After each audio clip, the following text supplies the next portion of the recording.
In this video introduction, I'd like to explore how we may use art to compare and look at transmission of cultural form and expression.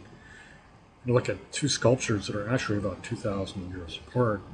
First is figure one, and by the way, you may go down the web page a little bit and click on the image and enlarge them and look at both of these individually for more detail.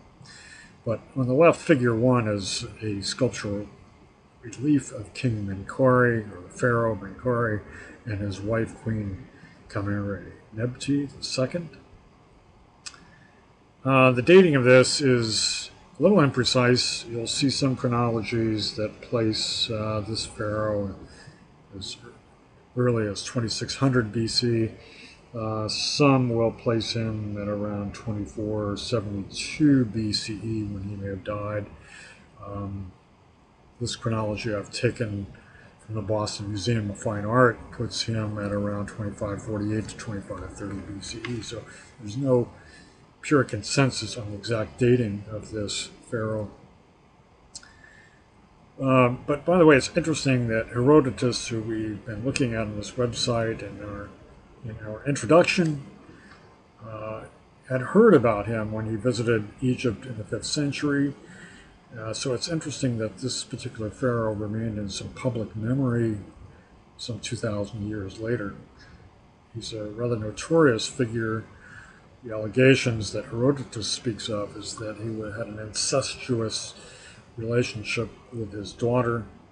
This created all kinds of court intrigue and rivalries, not the least of whom was from his wife or queen. But what's interesting here should be the form of representation of this sculpture. In particular, it's the stance, left foot forward, both the pharaoh and the queen. And the pharaoh, his arms are rigid to his side. He's holding kind of clenched a couple of items, maybe like mace or symbols of office. He has the typical headdress of a royal figure and a royal kilt. It's also naked down to his waist. But he's also shown in his youth and vigor a kind of idealistic representation. It's thought that this was probably made within a few years of his death. It doesn't appear to have been completed entirely because we note that the polishing of the stone between the legs and their feet is a little rough and unfinished. The queen herself is also represented in a very idealized manner. She's wearing a very close-fitting, thin garb, but she's almost of equal height to the pharaoh. So some speak of a kind of duality of power, and it seems that women had greater power in the Old Kingdom.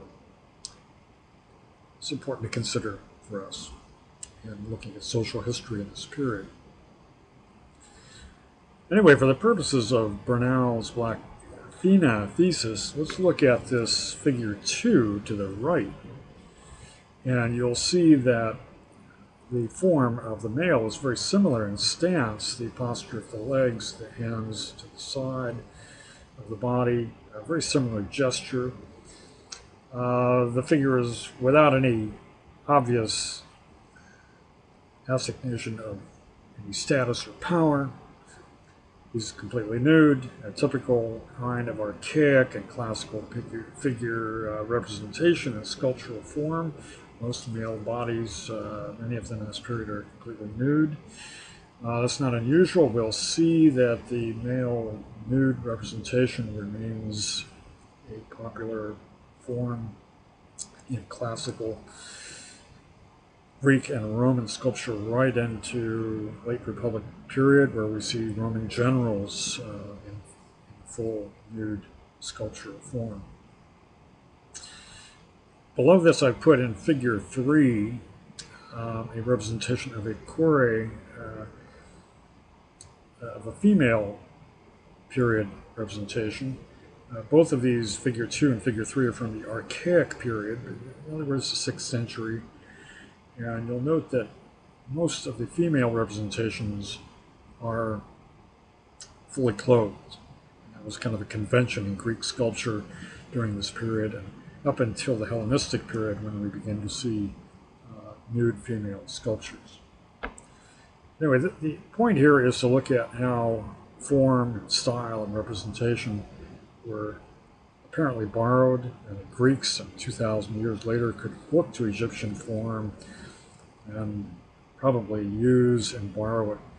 And the idea here is a wider exchange of ideas and art, culture, and as we can see in literary studies of transmission of literature and legends. Anyway, that's the end of this introduction. We'll look at other examples as we go through the website.